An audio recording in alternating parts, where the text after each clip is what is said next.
Ici Jordana La Rochelle. Et Jessica Maharaj. Bienvenue à la Table des femmes. Bonjour à vous, chers auditeurs, chères auditrices. Salut Jess, comment ça va? Hello Jojo, ça va bien toi? Ça va. On est là pour un autre épisode, Yes. une autre invitée. Oui.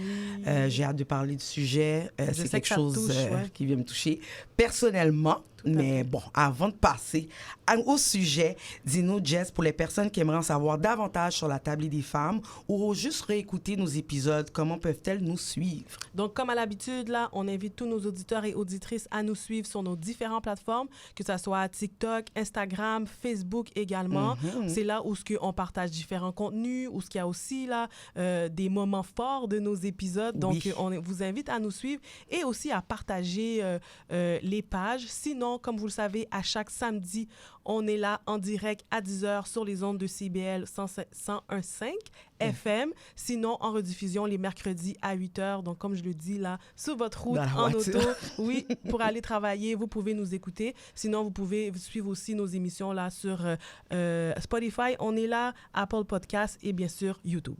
Yes, merci Jess pour les informations. C'est toujours important de le rappeler. Tu sais, des fois, on a des nouvelles personnes qui nous écoutent. Tout à fait. Ou des personnes qui nous écoutent, qui ne nous suivent pas non plus. Fait que suivez-nous, encouragez-nous. On Et est là partagez. pour vous. Oui, Partagez, parlez-en. Oui. Donc aujourd'hui, on va parler d'un sujet qui touche de nombreuses femmes, mais dont on parle encore, mais pas beaucoup. OK, la santé des femmes. Tu sais. Combien de femmes ont déjà entendu « c'est normal d'avoir mal pendant ses règles » ? Moi. C'est dans ta tête? Moi. Moi aussi. Ça va passer? Moi. Tu sais, pourtant, derrière ces phrases se cachent parfois des années de souffrance, d'incompréhension, puis d'errance médicale, OK? Personnellement, comme je l'ai un peu dit tantôt, ça vient me chercher parce que pendant plusieurs années, j'ai vécu et je vis encore avec des douleurs intenses quand j'ai mes menstruations. Des grosses crampes, j'ai mal aux jambes, je tremble, je frissonne, je dors mal. Je suis de mauvaise humeur d'ailleurs à cause de tout ça. Je souffre les 3 premières journées, c'est Ouais, intense. J'ai dû manquer des journées de travail. Quand j'étais plus jeune, j'ai manqué des jours d'école. J'étais à l'urgence, j'étais à l'hôpital plusieurs fois, rendez-vous, madame, vous avez rien, Advil. Là, il y a un moment donné, j'étais devenue accro au naproxen, OK? Parce que l'Advil faisait plus rien. Mais là, maintenant, qu'est-ce qui arrive? Je crée une tolérance au naproxen. Fait que là, on est rendu où? Est-ce que c'est normal ce que je vis? Non, c'est pas normal. Dans notre tête, on pense... Comme j'ai dit tantôt, on a nos menstruations, c'est normal d'avoir mal. C'est pas vrai, Non. OK? Fait qu'à force de pousser, puis je vais te dire, Jess, qu'est-ce qui est arrivé, OK? Bon, tu sais, avec mon conjoint, je pensais avoir un autre enfant. Donc là, je me suis dit, bon, je vais aller dans une clinique de fertilité parce que pendant des années, on essaie, ça fonctionne pas. J'arrive, je fais différents tests. Finalement, on me diagnostique avec l'endométriose. Fait qu'on me dit que c'est peut-être ça qui fait que je peux pas avoir d'enfant. Mes trompes sont fermées. Fait que là, ça explique tout. Mais est-ce qu'on se comprend? Là, je suis rendue à 40 ans. Je sais que je ressemble pas à ça. Merci beaucoup pour ceux qui m'écoutent. Mais ça fait des années que je souffre. Et plus les années passaient, OK, plus la souffrance est intense. J'avais plus la même souffrance quand j'avais 15. Oui, j'avais mal, je me roulais, les gens à l'école. Qu'est-ce que t'as? Parce que bien sûr, personne ne comprend. Il faut le vivre pour le comprendre. Arrivé 30 ans, c'est encore pire. Pire. Puis là, j'avance, ça empire. Donc, j'ai dû me rendre jusqu'à là pour comprendre qu'il y avait quelque chose qui se passait avec moi. Est-ce que ça aurait pu être évité? Les nuits que j'ai passées à l'urgence, est-ce qu'on aurait pu éviter ça? Puis, tu sais, qu'est-ce qui manque dans notre système de santé qui fait que c'est autant difficile pour une femme d'être vue, évaluée, prise au sérieux? Puis en passant, tu sais, quand j'en ai parlé un peu avec le médecin, c'était encore très... Oui, madame. Oui, ça arrive. Oui, puis ça arrive régulièrement aux femmes comme vous. Hein? Vous, qu'est-ce que tu veux dire? Comme dirait Aïssatou, là, elle avait dit ça quand on a fait l'émission, c'est Fibrome. Vous quoi, nous, les belles femmes noires, qu'est-ce qu'il y a? Non? Ben, ça vous arrive à vous, les femmes noires. OK, mais où, comment qu'on apprend? Qu'est-ce qu'on apprend à propos de ça? Où est-ce que je peux trouver de l'information? On me laisse partir comme ça. Sans donner d'explication, sans rentrer en profondeur. Exact. Et juste avec rien, finalement. Exactement. Fait que là, aujourd'hui, je me suis dit, on va ouvrir la discussion là-dessus parce que je suis convaincue que je suis pas la seule à vivre avec des douleurs menstruelles. Puis en passant, j'ai dit des douleurs quand j'ai mes menstruations, mais aussi quand j'en ai pas. J'ai des spasmes, des fois, vous me connaissez, là, tout le monde au studio, on travaille ensemble depuis longtemps, il y a des moments où je suis comme, je peux pas venir à des rencontres, je peux pas faire des choses. Fait que parce que j'ai trop mal. Puis c'est en dehors même de mes menstruations. Fait que ça va très, très loin, tu sais. Donc, ben écoute, avec tout ça, moi aussi, j'ai vécu certaines douleurs, mais pas autant intenses que toi. Puis, pour mettre en contexte là, les auditeurs et les auditrices, parce que je trouve que c'est important comment on a approché Anne Lovely pour venir nous en parler. Ouais. Écoute, moi, c'est à travers une publication qu'elle a fait le mois dernier, là, pas le mois dernier, le 4 mai. Oui, c'est ça, au mois de mai. Je m'en rappelle, tu vois, c'est ça, au mois de mai dernier. Puis, justement, elle a partagé tout avec vulnérabilité son histoire au niveau de la santé des femmes. Puis tout de suite, ça m'a fait penser à toi. Pourquoi? Parce que justement, on en parlait quelques jours avant, tu sais, de tout ce que tu vivais, tu sais, l'endométriose, puis les douleurs menstruelles, puis les essais que tu faisais pour tomber enceinte également. Puis notamment sur le fait que dans le système de la santé, ben, tu as été voir des médecins pour comprendre, savoir qu'est-ce qui se passait, puis qu'on t'écoutait pas, finalement. Non. Puis on disait, ben, c'était normal ou tout. On banalisait ça. Très banalisé, c'est ça. Donc, ben, moi, ça m'a frappée et touchée. Puis, il y a un passage que Anne Lovely, elle a écrit parce qu'elle a quand même fait un post avec 5 pages où elle décrivait le tout. Puis, je vais juste reprendre ces mots dans son petit passage qui dit « Parce que plusieurs femmes, les menstruations douloureuses, ça se tolère. Je tolère ma douleur depuis plus de 2 ans. Alors, pourquoi aujourd'hui partirais-je? On ne demande pas congé pour ça, franchement. Mon inconscient et mes biais ont intériorisé que la douleur féminine n'est pas assez importante pour en faire un sujet ou un problème en soi. Et juste de l'écrire, ça me rend folle. Tous les mois, durant ma semaine que j'appelle désormais de sang bon sang, sans S-A-N-G, bon sens, je m'habille en noir parce que je sais et j'enfile des protections avec les plus grosses culottes de grand-mère qui existent. » Moi, ça m'a marqué. Mais parce que c'est vrai. Ouais. Fait que là, dès que tu m'as envoyé ça, tu m'as dit, Jo, faut que tu lises le post de Anne Lovely. C'est toi. Elle explique. Là, je lis ça, je suis comme, oui, c'est moi. Oh, les grosses culottes. Oh, c'est moi. J'ai des culottes, des grosses culottes. J'ai une grosse couche aussi. Je m'habille de noir pour éviter de salir où ce que je m'en vais. C'est déjà arrivé que j'ai sali pareil. Ça m'est arrivé en plein mariage. J'étais avec mon conjoint, j'étais comme, non, je peux pas croire que c'est en train de m'arriver carrément. Puis là, il s'en va aux toilettes, le malheureux. Il s'en va, il court, prendre les papiers, essuyer, on met ma veste. Puis tout ça, on doit garder le sourire, hein? Puis on doit être joyeuse, puis on doit continuer à être dans la fête. Moi, je suis en train de mourir, j'ai mal au ventre, ça coule de partout. Fait que quand j'ai vu ça, j'ai dit, Jess, faut qu'on invite Anne Lovely pour venir en parler tout de suite. Comme il faut, parce que là, j'ai dit, enfin, il y a quelqu'un qui me comprend. Tout à fait. Des fois, on vit des choses pour on dit, est-ce que je suis tout seul? Puis elle sait pas à quel point que d'avoir partagé ça, là, est venu me chercher. Tu sais, c'est vraiment venu susciter des émotions parce que j'étais comme, enfin, on va en parler. Je vais pas être tout seul. Puis je suis sûre qu'il y a d'autres femmes qui vont dire, moi aussi, qui vont lever la même. En tout cas, on prend le temps de parler avec elle par rapport aux réactions à son post, mais... c'est ça. Tout à fait. Puis, puis ce qui est venu susciter cette réaction-là, c'est que, ben, enfin, une femme noire vient exprimer ce que plusieurs femmes noires vivent au quotidien. En silence. Puis de nous porter cette réflexion-là, de dire, mais c'est pas normal. Parce que nous, on l'a toujours normalisé. On l'a grandi. On a grandi comme ça parce que nos mères, elles vivaient ça. Fait qu'elles nous ont transmis ça pour dire, ben moi aussi, c'était comme ça. Donc, OK, ben si ma mère a vécu ça, donc moi aussi, je le vis, donc c'est normal. Exact. Puis, tu sais, qu'est-ce qui m'a aussi choquée, c'est qu'en faisant quelques recherches, ben, j'ai vu un peu que la médecine, tu sais, par rapport au diagnostic de l'endométriose, la médecine disait que c'était une maladie, ben, oui, un diagnostic qui était beaucoup attribuable aux femmes blanches. Puis, justement, qu'est-ce qui m'a choquée, c'était de penser que ben, l'endométriose touche beaucoup de femmes noires. Fait que ça venait en sorte de dire que ça vient comme un peu amoindrir ce diagnostic-là dans la communauté des femmes, dans la communauté noire, finalement, chez les femmes noires. Fait que, tu sais, de dire, ben vous, c'est normal. Si vous l'avez, vous prenez quelques médications, c'est correct, ça va passer. Donc ça m'a choquée de dire, mais pour les femmes blanches, voici qu'est-ce qu'il y a à mettre en place, mais chez vous, les femmes noires, c'est normal. Fait que continuez votre vie. Fait que ça, c'était quand même assez choquant, puis de dire, ben non, finalement, non, c'est pas normal. Il y a des choses à mettre en place, puis on doit prendre soin de soi. Puis on doit en parler. Tout à fait. On va en parler tout de suite après la pause. On va accueillir notre invitée, Anne Lovely Etienne. Ici Jodana. Jessica. Vous écoutez La Table des femmes sur les ondes de CIBL 101.5 FM. Donc, vous avez entendu Alia, la défaite Alia, More Than a Woman. Oh, ça rappelle des souvenirs. Ouais, t'es bonne. Je l'adorais énormément. Bon, on va passer au sujet là pour de vrai. Donc aujourd'hui, on a le plaisir de recevoir une femme aux multiples talents et au parcours inspirant. Journaliste de formation, elle a su mettre sa passion pour la communication et la narration au service de divers médias en tant qu'animatrice, productrice au contenu. Au fil des années, elle a contribué à faire entendre des voix, à raconter des histoires, à mettre en lumière des réalités qui méritent d'être connues. Également scénariste, elle poursuit aujourd'hui sa mission de sensibilisation à travers le cinéma. Elle vient tout juste de lancer son tout premier court-métrage à l'Office national du film du Canada, un projet percutant qui aborde les dangers du dating numérique et les enjeux auxquels de nombreuses personnes sont confrontées dans l'univers des rencontres en ligne. C'est avec un grand plaisir que nous accueillons aujourd'hui à la table des fans, parce qu'on est, on est des fans, c'est ça le problème.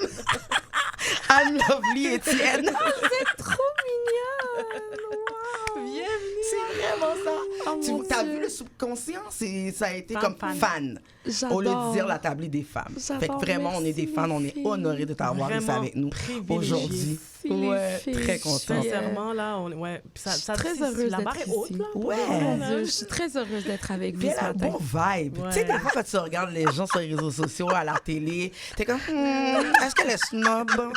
Là, tu réalises qu'elle a un bon vibe. Bon vibe. Elle est belle comme que vous la voyez sur les réseaux Très sociaux. belle femme. Messieurs, dames, Oh, belle, c'est trop gentille, gentil. belle petite voix. Fait que j'ai vraiment hâte de l'entendre aujourd'hui. OK, on va Ouais, arrêter de puis faire les fans. Elle est hein. humble, genre, tu sais, il y a Oui. beaucoup d'humilité, tu te prends pas pour une autre. je- Non, c'est fun. On te lance beaucoup de Oui, je fleurs, pourrais mais plus passer par prends-le. la porte, guys. Prends-le. C'est important, oui, ça c'est important que tu en reçois pour les moments qui sont un peu plus difficiles. Tu vas te Merci. rappeler de nous, OK? Absolument. Je vais revenir même. Oui, c'est ça. T'es la bienvenue. Écoute, encore une fois, merci de nous donner ce privilège-là de t'interviewer, de te poser toutes les questions possibles par rapport au Go, sujet girls. sur la santé des femmes. Mesdames, I'm so happy. Vraiment, Mon cœur est c'est happy, fun. comme je dis toujours. Ouais. Oh. Pour de vrai. Mais on le sent, ça se sent ici au studio.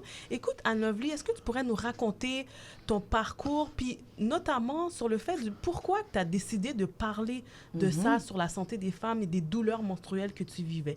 Pourquoi, à ce stade-ci, tu as voulu vraiment sortir du placard? C'est tellement drôle parce que je discutais beaucoup avec mes copines. Bon, moi, il faut savoir, OK, que j'ai vraiment grandi avec une partie de la communauté haïtienne, bien sûr, évidemment, parce que ma mère, mes parents, ma famille est d'origine... Moi, je suis née même à Port-au-Prince. Ah, Oui, I'm savais a pas. real Oui, t'es une Haitian. Haitienne.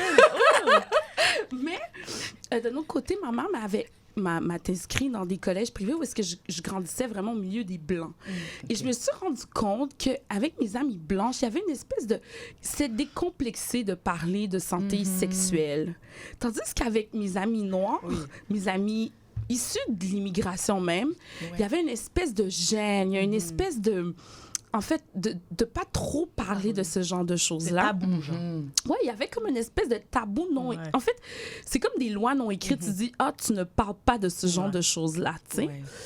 Et donc, en naviguant dans ces deux mondes-là, je me suis dit, mais est-ce que je connais ma chouchoune? Ouais. En français, vagin. Voilà. Est-ce que... OK, donc, tu vois, il y a même une gêne pour moi de dire vagin. Ouais. C'est fou, hein? Tu sais, je vais dire chouchoune, je vais dire bouboune, je vais Bouboune. dire plein de Coucou. petits... On va dire toutes sortes de On petits va noms. dire tous des petits noms qui... Moi, je l'appelle ma précieuse. Tu sais, comme... On utilise toutes sortes de mots au lieu de dire les choses telles qu'elles sont. Tandis que mes amies blanches, elles ont aucun problème. Hey, girl, j'ai une vaginette, j'ai... Tu sais, si ça... Moi, je suis comme... Oh my God, c'est trop pour mes oreilles! Donc, le parcours a été très ardu, a été hyper long. Et même, je me rappelle de ma première infection urinaire ou ma première infection vaginale, on va le dire. Je savais même pas c'était quoi, ça, ouais, c'est ça. que c'était ça. Puis je me suis demandé, j'ai posé à 5 de mes amis noirs, je leur ai dit, est-ce que vous avez déjà regardé For Real? Vous avez pris un miroir puis vous avez regardé votre chouchoune. Est-ce que vous l'avez déjà fait cet exercice-là? À quoi elle ressemble votre précieuse? Puis les 5, on a répondu non.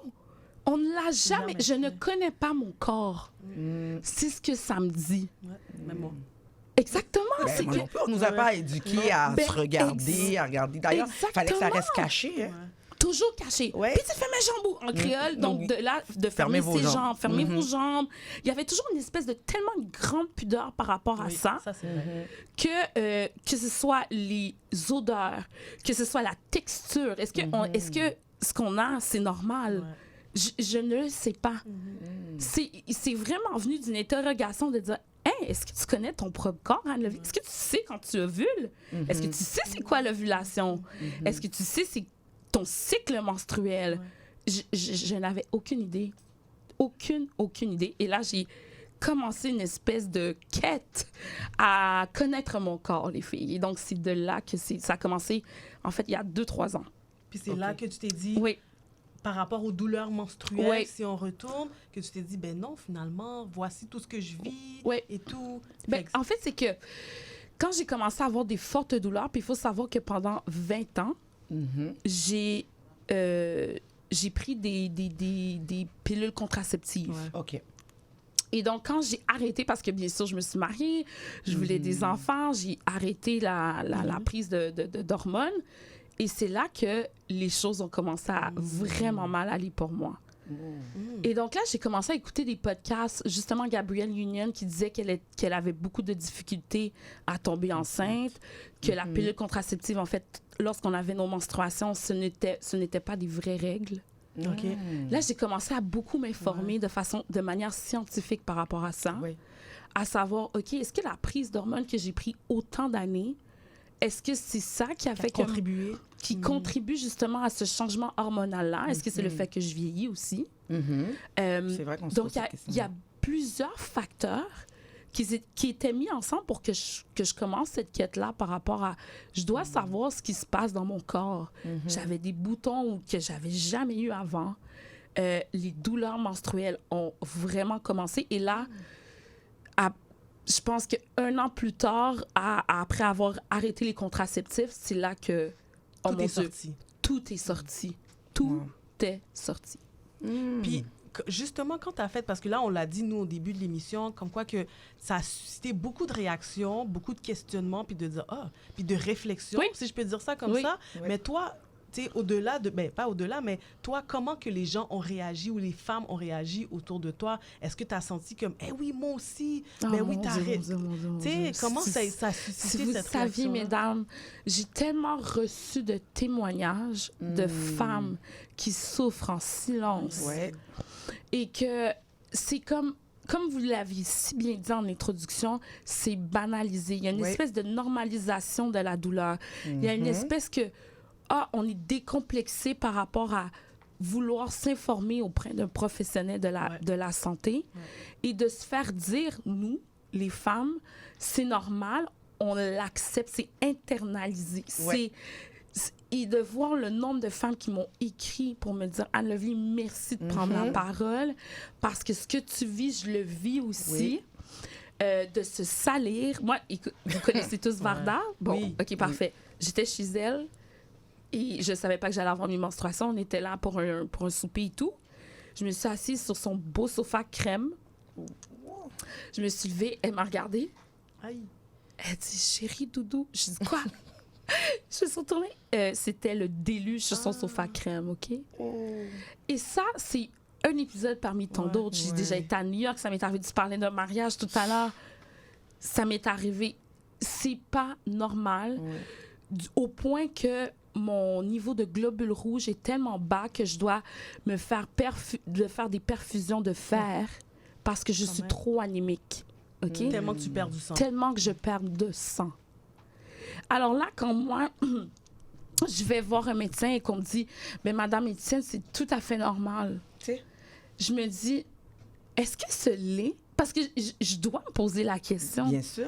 Est-ce que ce l'est que, peut-être quand on est noir, on est disposé génétiquement vers l'anémie? C'est ce qu'on m'a souvent dit, C'est puis vrai. c'est vrai. Oui. C'est vrai. Parlons de colonialisme et de comment nos ancêtres ont été tellement mal nourris que ça nous suit de génération en génération. Ça, je le comprends, ça va. Mais quand on arrive et que ton niveau d'anémie est tellement élevé que tu n'es même pas capable de faire tes journées, OK? Et que t'as juste toujours envie de dormir, t'as des symptômes qui sont... mais qui s'aggravent, en fait, avec le temps. Et on continue à te dire que c'est normal. C'est ça, je voulais t'en parler, justement. Tu sais, une fois que tu as eu des douleurs, tu as été consultée, j'imagine. Bien sûr. Comment tu t'es senti, comment on t'a reçu? Puis, tu sais, est-ce que tu te sentais écoutée ou un peu comme moi, des fois, découragée aussi? Ben, les deux. Écoutez, non. C'est-à-dire qu'ils font leur travail. Oui. Les médecins font leur travail. C'est qu'ils vont t'envoyer faire des bilans sanguins, right? À la suite des bilans sanguins, ils regardent bien sûr les valeurs et après, ils vont te prescrire A, B, C, D, E. Puis ça leur donne leur petite signature qu'ils peuvent envoyer à la RAMQ pour dire « OK, c'est bon, la patiente, je l'ai bien vue, je l'ai bien conseillée, merci, bonsoir. » Mais est-ce qu'on prend vraiment le temps de m'asseoir et de dire « OK, quand tu as tes menstruations après 3 jours, qu'est-ce qui se passe? Est-ce que tu te sens plus fatiguée? Voilà. Est-ce que tu as plus d'énergie? Qu'est-ce que tu manges? » Je pense que la santé, il faut le voir de manière globale. Ouais. Oui. Et non de OK, c'est juste un problème d'anémie, alors ça devrait être réglé. Non, non, non, non. J'ai non seulement un problème d'anémie, mais j'ai un problème de vitamine D. La vitamine D, si vous ne saviez pas, mesdames, c'est l'un des marqueurs les plus importants pour les femmes noires. Pourquoi? Je vous explique. Nous, on a naturellement une mélanine qui nous protège du soleil. Ouais. OK? On nous enlève de notre climat naturel. Bon, nos parents ont décidé d'immigrer, bien sûr, au Québec. Alors, dans le froid, un endroit où la vitamine D n'est pas toujours... Parce que la vitamine D, on la prend du soleil. Ouais. Parfait. Mais notre peau défend naturellement l'absorption de la vitamine D. Et déjà qu'on n'en a pas beaucoup ici, c'est qu'elle rejette les rayons qu'on a. Donc, on a une carence naturelle de vitamine D, nous, les femmes noires. Et ce que ça fait, c'est que ça baisse les niveaux d'estrogène. Moi, j'ai tout appris ça. Ça baisse les niveaux d'estrogène, de progestérone. Il y a un débalancement hormonal. Et le débalancement hormonal, prise de poids, menstruation douloureuse, humeur, anxiété, dépression, tout ce que des fois on peut vivre puis qu'on pensait que c'est normal, ben ce ne l'est pas. Non. Et ça C'est pourrait dû à tellement être arrangé si on avait des professionnels de la santé qui prenaient le temps de nous écouter réellement. On t'envoie dans des applications. Moi, ça arrivait. On m'a envoyé dans une application pour surveiller mes menstruations, écrire mes symptômes. Donc, on m'envoie dans un AI, donc une application pour essayer d'évaluer qu'est-ce qui se passe avec ma santé au lieu de m'évaluer personnellement. Je te vois médecin, dis-moi ce qui se passe. Non, c'est bon, on va prendre des Advil. C'est dur à recevoir. Non, c'est sûr. Parce qu'ils prennent pas le temps. Ouais. Moi, je suis obligée maintenant d'aller au privé. Ah, c'est ça. Là, j'ai demandé... et d'aller voir des spécialistes en hormonothérapie, des spécialistes qui sont pour la santé des femmes. Et donc, ça me coûte la peau des fesses. Mais je me dis, si c'est vraiment la peau des fesses. Mais je me dis, c'est ma santé et ma santé n'a aucun prix. Je vais prendre ma santé en main. Je vais regarder ma chouchoune. Je vais faire ce qu'il faut faire pour retrouver la Anne Lovely que je suis, tu sais, qui a beaucoup d'énergie, qui est capable de, mon Dieu, même dans mes menstruations, d'avoir des activités normales, c'est-à-dire d'aller au gym, ne pas avoir peur, parce que je me suis rendu compte que j'ai créé une anxiété parce que j'avais peur de salir partout où j'allais m'asseoir. Vous comprenez ce que je veux dire? Très bien. Je te regarde puis je suis comme, je confirme. Donc, puis tu sais, ça m'arrive même, ça vient même troubler mon sommeil. C'est-à-dire que mon corps me réveille pour aller me changer. Parce que c'est comme un bébé qui est souillé. L'être humain le sait, ça. Et ton système, t'es juste pas bien. Ton système te réveille, tu sais, pour... Enfin bref, tout ça pour dire que j'ai beaucoup sali mes draps chers et que je... Ça te coûte cher. Ça me coûte extrêmement coûte cher. Ça me coûte extrêmement cher pour prendre ma santé en main. Voilà. Mais tu es en mesure de mieux te comprendre Oui, aujourd'hui. mon Dieu, j'ai tellement... Je suis beaucoup plus outillée, mais il reste encore, moi, un pan de mystère que je dois connaître. C'est sûr, c'est sûr, c'est sûr. Puis on va prendre une petite pause. Puis après ça, ben, tu restes avec nous. La conversation va continuer. Ben oui, bien sûr. Après la pause. Ici Jordana Et Jessica. Vous écoutez La Tablée des femmes. Donc, vous avez entendu durant la pause la reprise de la musique des Cowboys fringants. Les Étoiles filantes, c'est une artiste du Québec, Rebecca Jean, les Étoiles Cap-Philly. C'est bien, non? Ouais, c'était bien, j'ai bien aimé ça. Je savais même pas que c'était une reprise des Cowboys fringants. Ouais. Moi, je suis une fan un peu de Cowboys fringants. Je connais quelques tunes. Dis-moi pas de la chanter. Je sais que vous aurez aimé ça entendre ma voix, mais écoute, on va continuer notre discussion avec Lovely. Ça va être beaucoup mieux sur la santé des femmes. Qui sont super intéressantes et pertinentes. Puis tantôt, à Lovely, on parlait là justement par rapport à tout le système de la santé, que tu t'étais senti peu écouté, puis tellement là que tu as dû...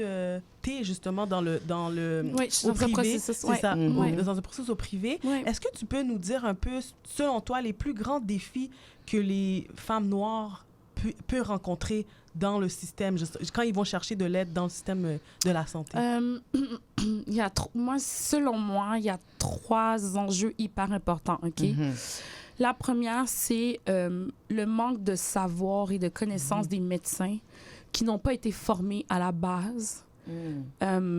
Parce que c'est pas nécessairement de leur faute, mais je crois qu'il y a vraiment un manque d'études sur la santé des femmes, point. Imaginez donc des femmes noires. OK? Tout à fait. Les études, il y en a, mais elles sont beaucoup plus centrées vers les États-Unis. C'est vrai. C'est pas vrai que les femmes noires afro-américaines sont les mêmes que les femmes caribéennes, que les femmes africaines. Nous sommes plusieurs à vivre sur différents types de climat, différents types de géographie, différentes classes sociales, mode de vie. Ouais. Donc, ce qui fait que dans l'ensemble, et spécifiquement les femmes noires qui vivent dans un climat comme ici au Québec, en Amérique du Nord, et c'est totalement différent que les femmes qui sont en Haïti. Vous voyez le genre? Oui. Donc déjà là, il y a vraiment une lacune sur les études de base sur la santé de la femme, point. Ça, c'est numéro 1. Numéro 2, je pense qu'il y a eu énormément... Puis là, ça, c'est mon petit côté... woke, puis mon petit côté journaliste, activiste, là. Mais il y a des biais inconscients qui ont été internalisés par les corps médicaux, c'est-à-dire de pas prendre au sérieux nécessairement quand une femme noire ou une femme immigrante est en douleur. On l'a bien vu avec Joyce Echaquan, qui est décédée dans un hôpital quand elle arrêtait pas de dire à une infirmière qu'elle souffrait abondamment. On l'a pas prise au sérieux et voici le résultat. Elle est décédée de façon imminente sur une chaise ou qu'importe.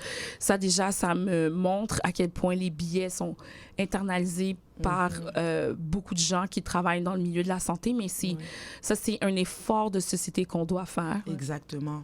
À se dire, ben si cette femme-là est en train de crier de douleur, c'est pas un spectacle qu'elle donne à l'urgence, mais c'est bel et bien un cri du fait qu'elle est en souffrance.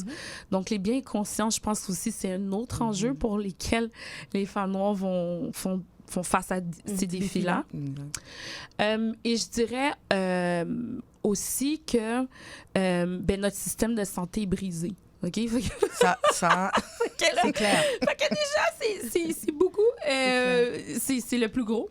Oui. Je dirais, si toi, tu as passé autant de temps à l'urgence, ma chère chérie, c'est moi. Joe, que tu as passé autant d'heures à l'urgence, c'est parce que notre système de santé, ben il y a quelque chose qui ne va pas. Ça fait de gouvernement en gouvernement, on essaie de cette bureaucratie, cette montagne ce monstre, je vais dire plus un monstre bureaucratique qu'on essaie de simplifier grâce à des CLSC, grâce à des super infirmières, grâce à des pharmaciens qui peuvent prescrire sans passer nécessairement. Donc, il y a toute cette espèce de syndicat avec le Collège des médecins. Donc, tout ça, le système de santé, ça aussi, c'est du Québec, là, je parle, qui est un système brisé, qui, pour moi, est un autre défi auquel les femmes s'arrêtent malheureusement. Parce que j'ai l'impression que moi, quand je suis dans le service public, puis je travaille, on va dire aussi, juste de OK? Mais ce que je veux dire quand même, ça n'empêche pas que j'ai l'impression qu'on nous pousse beaucoup à aller vers le privé. Puis je trouve ça malheureux parce qu'il y a des gens qui n'ont pas les sous. Tu l'as dit tantôt, c'est très cher.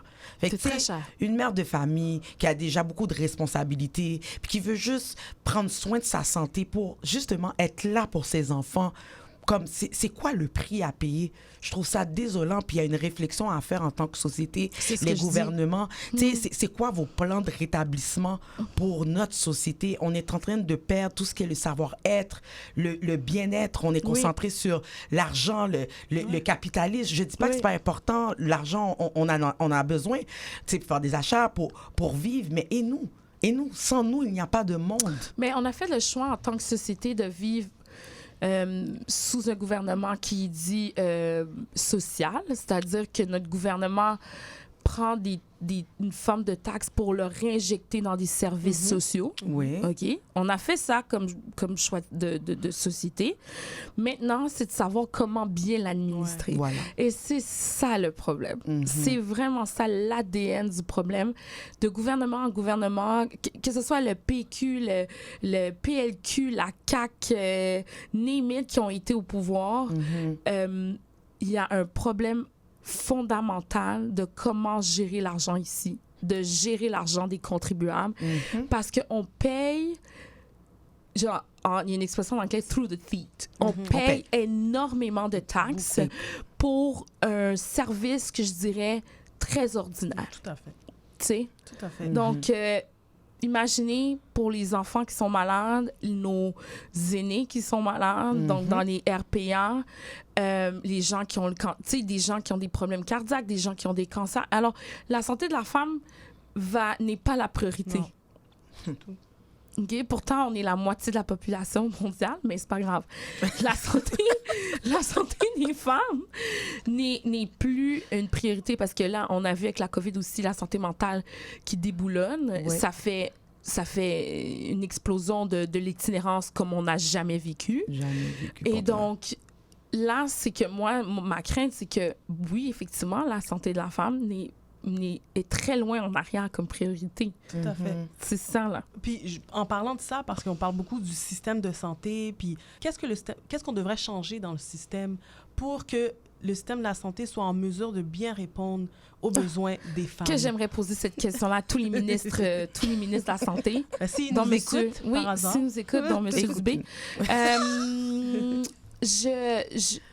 Moi, je pense que on devrait d'abord, lorsqu'on fait des études en médecine, OK, ça, c'est la première des choses, un peu comme les pays scandinaves qu'on devrait toujours prendre en exemple, c'est-à-dire d'avoir une vision globale de la santé, OK? C'est pas seulement scientifique, mais il y a aussi la santé alternative que j'aime bien appeler, c'est-à-dire que des vitamines, ça peut aider quelqu'un. Oui. Ça peut effectivement, je te dis pas que ça va remplacer l'insuline, c'est pas vrai. Quelqu'un qui est diabétique a besoin de son injection d'insuline. Oui. Par contre, est-ce qu'on peut, avec ça, avoir un plan de nutrition?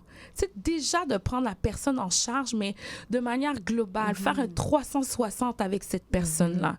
Puis c'est ce qu'on appelle les nouvelles espèces de cliniques alternatives, où est-ce que tu as un médecin qui est bel et bien là, un médecin qui a été formé en médecine, mais aussi qui est aidé par d'autres professionnels de la santé, tels que des nutritionnistes, tels que, je sais pas moi, un naturopathe, tel qu'un chiro, un physio. Je pense que ça pourrait cette espèce de nouvelle idée de clinique 360. Ça, en tout cas, ça, vous Ben, direz que c'est idée. utopique, là, mais ça serait un rêve devenu réalité pour moi. Parce qu'on prend la femme à part entière. On Ouais. prend le patient en charge à part entière dans tous les aspects de sa vie. C'est tu sais. ça. C'est ce que quelqu'un qui a des maux de ventre, ben OK, il va aller voir le gastro-entérologue, parfait, mais est-ce que vous avez une intolérance au lactose? Est-ce que vous avez une intolérance au gluten? Oui. Tu sais, c'est de faire de tous ces examens-là, puis être accompagné d'un nutritionniste qui, à la vue des résultats, il va. Mais au privé, ça se fait. C'est ça. Mais, Exact. Faut pourquoi payer. pas ça se fait au public? C'est ça ma question. Parce qu'il limite le temps de consultation. Ouais. C'est rendu là. Mais c'est ça qu'il faut revoir. Des 15 Parce minutes, qu'on 20 n'est minutes, pas. j'ai le temps d'expliquer quoi. Mais ça, tu vois, c'est un système qui a été instauré par un gouvernement qui se disait ou qui se voulait efficace, Ouais. mais qu'au bout du compte, on n'a toujours pas réglé le problème, c'est-à-dire de vraiment prendre le patient en charge et de le... Parce qu'il charge pareil le docteur à la RAMQ, Ben là, oui, c'est pas ben grave. c'est ça. Mais C'est que... j'ai une anecdote, là, en fait. C'est une bonne amie à moi, une femme noire Oui. également. Elle souffrait, mais elle, au niveau des dents, là, elle souffrait, là. C'était intense. Elle a été voir un médecin. Elle a été dentiste consultée. ou- Non, OK. vraiment le médecin, parce OK. qu'elle souffrait. Elle savait pas si c'était les dents Les ou dents, quoi que ce soit.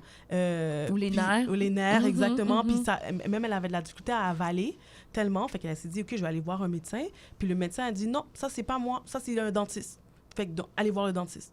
Juste comme ça, là, elle souffrait, là. Elle dormait pas et tout. C'est pas de mon ressort. Vous devez aller voir un dentiste. Elle a même pas voulu la consulter pour voir Faire un qu'est-ce petit qu'il y a. check-up rapidement. Ouais, pour voir s'il y a quelque chose.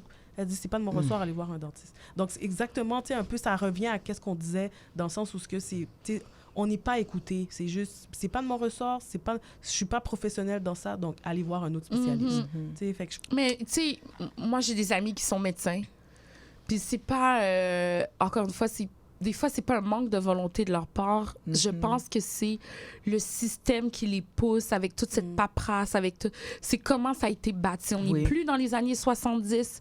Il faut revoir. Tu sais, est-ce que, mesdames, c'est normal qu'on doit encore faxer votre prescription? ouais, non. On est en 2026. Avec Il tout ce qui a devrait été avoir créé. un système informatique. Plap, plap, plap. L'affaire est envoyée dans ton... Bip! L'affaire est arrivée dans ton ordinateur. Je ne comprends pas. Et là, c'est de savoir, OK, est-ce qu'on va pouvoir tout centraliser? Là, maintenant, c'est ça, là. Tout l'argent qui a été injecté pour comme le truc de ça à clic, que tout l'argent qui a été injecté pour informatiser cette affaire-là, puis ça n'a même pas fonctionné. Imaginez pour le système de la santé, de vos dossiers, de rentrer votre numéro de la RAMQ, d'attendre que le dossier arrive. Non, on va le faxer. Ouais, ça prend du temps. Vous comprenez? On est dans une société, malheureusement, ça prend bien du temps. Il faut qu'il y Voilà. a du travail à faire. Ben, c'est ça. Il y a vraiment du travail. Puis avant de partir en pause, il reste quelques minutes. Dis-moi, quel message que tu voudrais transmettre aux femmes qui souffrent actuellement en silence? Ah, de s'écouter. Écoutez-vous, mesdames. Écoutez-vous. Vous voyez que c'est pas normal. Vous voyez que vous souffrez. Prenez les moyens. Puis insistez jusqu'à ce qu'il y ait quelqu'un qui vous écoute. C'est le plus important. Des fois, on oublie ça, mais c'est non, le meilleur non, non. conseil. Il faut parler. Il faut insister. Insistez. Moi, là, au pharmacien, moi, je suis tannante. Pharmacien, infirmière, docteur, gynécologue, je suis tannante. Je te dis, là, moi, ma mère, elle a des... Et spécialement, il faut savoir que j'ai un background où ma mère, elle a eu un cancer de l'endomètre OK. à 50 ans. Elle saignait pour finalement lui faire dire qu'elle avait un cancer de stade 3. OK? OK. Moi, quand je suis arrivée à l'hôpital chez l'oncologue, qui était un oncologue, gynécologue, radiologue, écoute, le gars, il avait genre 12 millions de spécialités. Il s'appelle Dr. Goldlip, je le salue. Il me dit, mais qu'est-ce que tu fais dans la vie, toi? Il dit, t'es avocate? Je dis, non, je suis journaliste, encore pire. Il m'a regardé avec des yeux parce que je posais les questions. Posez-les, les questions. N'hésitez pas. N'hésitez pas à les poser. Parce C'est que important. noir, des fois, le bien consent, on dirait qu'ils se disent, OK, c'est une nouvelle personne arrivée, je vais lui faire qu'est-ce qu'elle veut, whatever. C'est moi le médecin, c'est moi qui est en Fait autorité. qu'elle va m'écouter. Fait qu'elle va m'écouter sans poser de questions. Non, posez-les ces questions-là, c'est super important. C'est ce que je dirais. Voilà. Merci beaucoup. Alors, tu restes avec nous, hein, Lovely. OK. On s'en va en pause. Puis Super. quand on revient, on a le segment questions pop-up. Tu vas aimer ça de savoir. Oh, papa, j'adore. Ici Jordana. Jessica. Vous êtes toujours à l'écoute de la table des femmes. Vous venez d'entendre la musique de Mary J. Blige. Be happy. Because on veut que vous soyez happy, girls. Yes. OK, donc on est de retour avec notre invitée, bien sûr, Anne-Lovely Étienne, qui a partagé son histoire avec transparence et générosité. Donc, on espère que cette conversation permettra à plusieurs femmes de se sentir moins seules et vraiment donner le courage de poursuivre leur démarche, de poser des questions, de revendiquer le droit d'être entendu lorsque quelque chose ne va pas. Yes, c'est vraiment bien dit. Ouais. Bravo. Thank you. Maintenant, on est rendu à notre segment Pop-Up. C'est un segment super fun qu'on fait avec tous nos invités. J'adore. Ça n'a rien à voir avec le thème de l'émission. Donc, l'objectif, c'est vraiment d'apprendre à te connaître sous un nouveau jour, nouvel angle. J'adore. Donc, je te donne 2 choix, puis tu choisis entre les deux, OK? Donc, la première, c'est soirée dansante entre girls ou soirée au casino entre girls. Oh mon Dieu, dansante. En plus, je te vois. J'aime tellement danser. Oh my God. J'aime ça. Yo, les années 2000 was the best. Oui, Vous vous ça, souvenez? ça, oui. On a Oui. dansé la Tokyo, là, sur Oui, Saint-Laurent, mes amis. oui, oui. J'ai tellement dansé ma vie. Oh mon Dieu. C'est un bon choix. Oui. Là, c'est une question piège. Vivre en Haïti ou vivre en Italie? Ah, mais je She vivrai en tried. Haïti, T'as vu? OK? Mais je vivrai en Haïti. OK, disons que les deux pays, aucun problème socio-économique. C'est sûr que je choisis Haïti long time. Parce C'est que ça. l'Italie, il faut savoir qu'ils ont un gros problème d'immigration ou de migration, devrais-je dire, africaine, et qui occasionne énormément de problèmes de racisme. Ah. Faut le dire, je l'ai déjà aussi écrit dans un article dans le journal 24 heures. J'en ai fait une chronique qui, ma foi, a été vue des milliers de fois. Parce qu'effectivement, en Italie, lorsque je me promène avec mon mari, j'ai toujours l'impression d'être son escorte. Et bonne nouvelle, non, je ne suis pas une escorte. Non. Je suis une femme étudiée. Je suis indépendante et je vis de mes moyens, OK? Donc, oui, Haïti, all for life. Let's Ouais, go! voilà. Et t'es sa femme. On veut juste présenter t'es sa femme. Je suis sa femme. Il a mis le genou par terre. ça. Il m'a marié. Exact. Voilà. Voilà. Et la dernière, ce serait reggae ou R&B? Année 2000, oui, il faut préciser, parce que ça, c'est dur. Elle réfléchit. Depuis tantôt, un bon reggae, un bon Elephant Man, un bon Sean Paul, un bon... qu'est-ce que je peux donner comme exemple encore? Elephant Man, ah oui, tu l'as Il dit. y a Beanie Man. Beanie Man, Oh, c'est ça que je mes cherchais. amis. Spice, dans ce temps-là, Spice était là. Maman. OK, mais les R&B, R&B. R&B aussi ils était... fabuleux, c'était Ouais. quelque chose. Yeah. R&B, c'était nice. Ashanti. I'm so into you. Oh mon Dieu, it was lit. Usher, quand il a sorti son album, oui. You Remind Me. Usher. Mais là, t'as pas choisi, là. OK, R&B, je pense. Bon, ouais. R&B des années 2000. Let's go.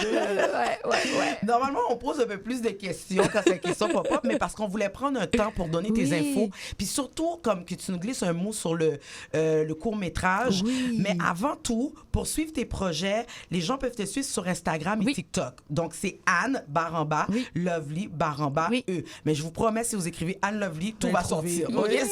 C'est la clair. première qui sort. Exact. On vous dit ça juste pour les formes, la forme de. Mais il y a ton court-métrage Oui. sur YouTube intitulé Féminicite. Oui. Féminicite Oui. de rencontre qui est produit par l'ONF. Oui. Donc, c'est animé, réalisé, bien sûr, par toi. Est-ce que tu peux nous dire en 1 minute à quoi s'attendre? Oh Vraiment. mon Dieu. Vraiment. C'est à s'attendre au danger du dating numérique. Je me suis rendu compte qu'il y a beaucoup de femmes célibataires qui sont dehors en train de chercher l'amour et n'ont aucune idée des dangers qu'elles courent. En swipant à gauche, à droite. Je sais pas, mesdames, si vous êtes mariées. Toi, t'es mariée, hein, Joe? J'ai un conjoint, on Ok. espère. Hein? OK. Ah, tu peux Oui, m'envoyer je t'envoie les la ondes bague, positives. je t'envoie la Oui, bague, c'est je t'envoie ça. la bague. Merci beaucoup. Mais pour Et toutes m'écoute. celles qui cherchent l'âme sœur, sachez qu'il y a des criminels hyper dangereux et que c'est leur modus operandi d'être sur ces applications de rencontres-là et d'être aussi sur les réseaux sociaux et qui commettent des crimes contre la femme. Et donc, tout ça est parti d'une quête personnelle. Et donc, voilà, je vous en dis pas plus. Allez sur YouTube, par contre. Oui. Puis on peut l'écouter, c'est gratuitement. C'est gratuit sur la chaîne de l'ONF sur YouTube. OK. Maintenant, il y a beaucoup de choses qui se passent sur YouTube. Je pense que le Québec est enfin en train de se réveiller. On est toujours très en retard, mais que sur YouTube, it's a place to be. Donc, oui, je suis très, très, très, très fière de ce projet-là. Je vais aller écouter ça. Oui, moi aussi, Après, là, ici, je vais faire un peu la cuisine. Je vais écouter ça tranquille. 35 minutes, ça passe là. Comme ça. 35 minutes, c'est un court-métrage. Tu l'as fait pour notre génération même. Voilà. Parce que nous, on a besoin d'être 35 minutes, ça va. Plus que ça, ton occupation. Puis pour revenir un peu sur le sujet, quand même, je vais quand même annoncer ça, OK? Ils ont annoncé au niveau du système de santé qu'il y a quand même 5 000 ou 500 000? 500 000 personnes qui sont sans médecin de famille qui peuvent en obtenir un, OK? Écoutez, ça fait pas les miracles, mais au moins, si ça peut aider et que vous n'avez pas de médecin de famille, vous pouvez faire le 811 option 3. Dites que vous êtes orpheline, et ils vont vous mettre sur la liste, ils vont vous rappeler et vous mettre sur un groupe. Je vais l'oublier comme encore. Mais on va vous mettre dans un groupe de médecins, puis ils vont essayer de voir comment ils peuvent vous aider. Je sais, c'est pas grand-chose, mais je vais quand même vous informer parce que c'est notre système de santé. Et voilà. Donc, on est déjà rendu à la fin. Je peux pas croire. Ouais, très vite. Ben, il faut que tu reviennes. La saison prochaine, on va avoir un autre sujet pour toi. Même si ça ne vient pas te toucher personnellement. J'en ai pas de problème, moi. Oui. On est contente que tu sois avec nous aujourd'hui, que tu as partagé ces témoignages-là, puis toutes tes connaissances. Merci beaucoup. Ça fait plaisir. Merci beaucoup, Merci, les vraiment filles. pour ce temps. Merci à la table des femmes. Merci. Merci, Erika, à la mise en onde, à toute l'équipe de la table des femmes. Jess, merci d'être là, solide au rendez-vous. On est là. Et surtout à vous, chers auditeurs, chères auditrices, merci de faire vivre la table des femmes. À samedi prochain, 10h, au 101.5 FM. CIBL.